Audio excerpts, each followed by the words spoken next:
अस्सलामुअलैकुम दोस्तों, आप देख रहे हैं मेरा चैनल ऐसे रिएक्शन। दोस्तों, मैं उम्मीद करती हूँ आप लोग अच्छे होंगे। अल्हम्दुलिल्लाह हम भी बहुत अच्छे हैं। दोस्तों, आज एक ज़बरदस्त वीडियो लेके आए हैं।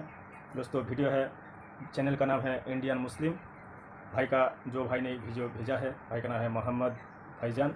भाई ने बहुत अच्छा वीडियो भेजते हैं। दोस्तों, आज वीडियो का टाइटल है 5 बड़े साइंटिस्ट ने किया इस्लाम कबूल।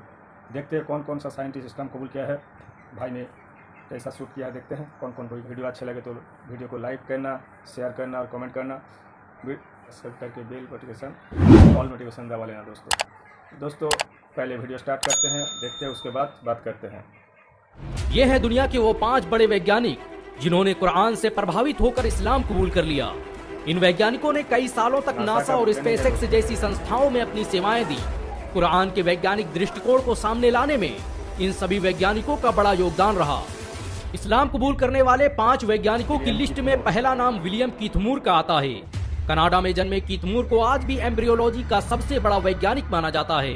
इन्होंने सालों तक टोरंटो यूनिवर्सिटी में एनाटॉमी और सेल बायोलॉजी के प्रोफेसर के रूप में अपनी सेवाएं दी। प्रोफेसर विलियम कीथमूर पूरी जिंदगी इंसान के पैदा होने और मां के पेट में उसके बनने की प्रक्रिया पर शोध करते रहे। लेकिन एक बार 1980 में उन्हें सऊदी अरब की किंग अब्दुल अजीज यूनिवर्सिटी में लेक्चर देने के लिए बुलाया गया। सेमिनार के दौरान जब उनके सामने इंसान के बनने और पैदा होने से संबंधित कुरान की आयतें पढ़ी गई तो वो हैरान रह गए। उन्हें यकीन नहीं हो रहा था कि इंसानों के पैदा होने और बनने के जिस तरीके को वैज्ञानिक आज खोज पाए हैं उसे कुरान ने 1400 साल पहले ही बयान कर दिया था। सऊदी अरब से वापस आने के बाद कीथमूर ने कई सालों तक कुरान का मुताला किया और फिर इस्लाम कबूल कर लिया। उन्होंने अपनी किताब द डेवलपिंग ह्यूमन में यहाँ तक कह दिया कि कुरान में भ्रूण विज्ञान के बारे में जो कुछ भी लिखा है उसे कोई इंसान नहीं लिख सकता। विलियम कीथमूर ने विज्ञान के क्षेत्र में कई आविष्कार किए। उनके योगदान को देखते हुए कनाडा, अमेरिका और इंग्लैंड की सरकारों द्वारा उन्हें कई अवार्ड से सम्मानित किया गया। इस्लाम कबूल करने वाले 5 वैज्ञानिकों की लिस्ट में दूसरा नाम मोरिस बुकाय का आता है। ये वही मोरिस बुकाय थे जिन्होंने मिस्र के फिरौन की लाश का पोस्टमार्टम किया था। इन्हें आज भी फ्रांस के इतिहास का सबसे बड़ा सर्जन माना जाता है। इनकी लिखी किताबें आज अमेरिका और यूरोप की बड़ी बड़ी यूनिवर्सिटियों में पढ़ाई जाती हैं। 1980 के दशक में जब फ्रांस ने फिरौन की लाश रिसर्च के लिए मंगाई तो उसकी जिम्मेदारी मोरिस बुकाय को ही सौंपी गई थी। मोरिस बुकाय ने रिसर्च के दौरान फिरौन की लाश पर लगे नमक से साबित किया कि इसकी मौत समंदर में डूबने से हुई है। लेकिन वो ये देखकर हैरान रह गए कि जो बात उन्होंने अब रिसर्च से साबित की है उसे कुरान ने बरसों पहले बता दिया था।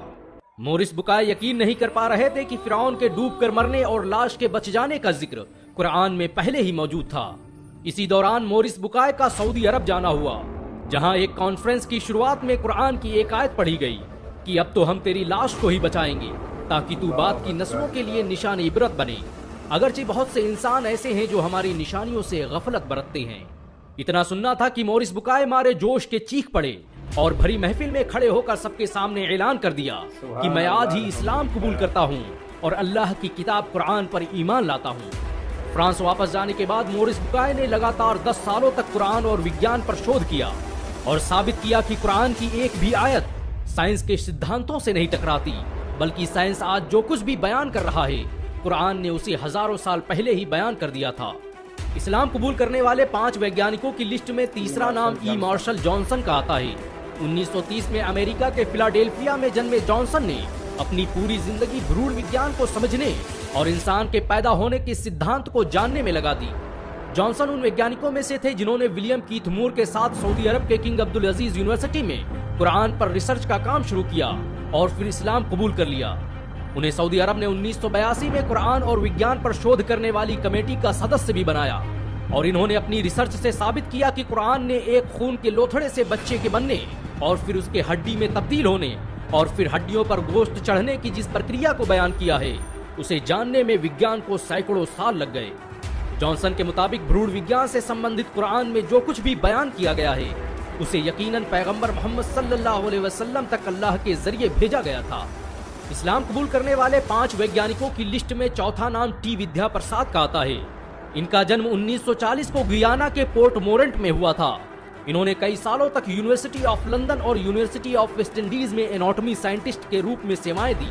टी विद्या प्रसाद का जन्म एक हिंदू परिवार में हुआ था, लेकिन उन्होंने कुरान से प्रभावित होकर इस्लाम कबूल कर लिया।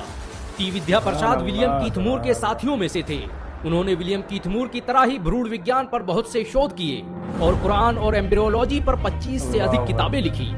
उन्होंने काहिरा में होने वाली international conference of scientific sign of the Quran and Sunnah में भी हिस्सा लिया और बताया कि कुरान में बच्चे के अंदर रूह पड़ने और जान आने के बारे में जो कुछ भी बताया गया है वो बिल्कुल सही है। उन्होंने कुरान की सूरा मोमिनून की आयत नंबर 14 को पढ़ते हुए कहा कि ये वो सच है जिसे विज्ञान भी नहीं झुठला सकता, इसीलिए मैं आज ही इस्लाम कबूल करने का ऐलान करता हूँ। इस्लाम कबूल करने वाले 5 वैज्ञानिकों की लिस्ट में 5वां नाम आर्थर एलिसन का आता है। इन्होंने ही लंदन के पहले international conference of electrical machine की शुरुआत की थी। एलिसन को आज भी इंग्लैंड के इतिहास का सबसे बेहतरीन इंजीनियर और साइंटिस्ट माना जाता है। 1985 के दौरान काहिरा में मेडिकल इमिटेबिलिटी ऑफ द कुरान के विषय पर जब पहली इंटरनेशनल कॉन्फ्रेंस का आयोजन किया गया तो उसमें पश्चिमी देशों के बड़े बड़े वैज्ञानिक। दोस्तों ये था वीडियो, आप लोगों ने देखा, बहुत अच्छा वीडियो है। दोस्तों 5 बड़े बड़े वैज्ञानिकों ने इस्लाम कबूल किया। क्यों किया? वो साइंटिस्टों ने कुरान को रिसर्च किया। पहले जो वैज्ञानिक का बोला था भाई ने, जो मातृगर्भ में संतान कैसे बड़ा होता है, कैसे रहता है, क्या क्या पद्धति उसमें है, अल्लाह ताला ने कुरान में पहले से बता दिया। अल्लाह ताला ने बोला एक खून का लुथरा से हमने इंसान को पैदा किया। पहले एक खून का लुथरा था, उसके बाद धीरे धीरे उस पर गोश्त डाला, उसके बाद उसका हड्डी डाला, ऐसे ऐसे करके उसका बच्चे माँ की गर्भ में बड़ा होता जा रहा है। तो ऐसे उसको कई साल रिसर्च करने के बाद उसको पता चला कि ऐसे ऐसे इंसान का मातृगर्भ में इंसान ऐसा पैदा होता है। लेकिन कुरान में 1450 से पहले अल्लाह ताला ने लिख दिया। दोस्तों डॉक्टर मोरिस दूसरा वैज्ञानिक है, उसने फिराउन का लास्ट रिसर्च किया था। जब फिराउन एक्चुअली वो पानी में डूब के मरा था कि नहीं, कुरान ने 14 साल पहले अल्लाह ताला ने बोल दिया, मैंने नील नद में फिराउन को डुबा के मरा है और उसका लाश को हम महफूज रखेंगे क़यामत तक। दोस्तों जब डॉक्टर मोरिस ने उसको रिसर्च किया तो देखा सच में उसका शरीर में लवण का भाग था जो नील नद में डुबा के मरा है उसको। और ये कुरान में 14 साल पहले लिखा है, इसलिए डॉक्टर मोरिस ने कुरान में प्रभावित होकर इस्लाम कबूल कर लिया। तो दोस्तों आप लोगों ने सुना बाकी साइंटिस्टों ने कि कैसा इस्लाम कबूल किया, कैसे कैसे मुताबिक होके। दोस्तों वीडियो अच्छा लगे तो लाइक करना, शेयर करना और कमेंट करना, सब्सक्राइब करके बेल नोटिफिकेशन दबा लेना।